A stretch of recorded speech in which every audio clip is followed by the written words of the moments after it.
So bro, una give up nini? Bana mimi niligraduate 2006 bana, sijaipata kazi. Sasa kazi isiai kupea stress bro.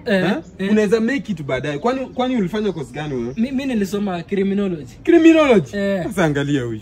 Miaka 10 peke yake hauna kazi, una give up. Wewe unajua Kevo alifanya course gani? Yeye alisoma medicine. Medicine.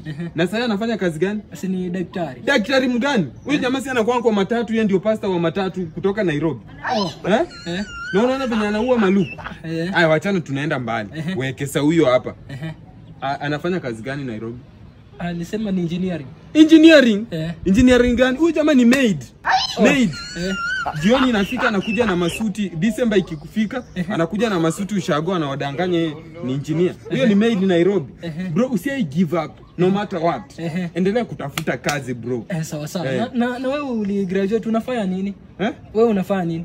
Mimi? Wewe. Connecting. Si uligraduate nini 2010? Makosa imefanyika.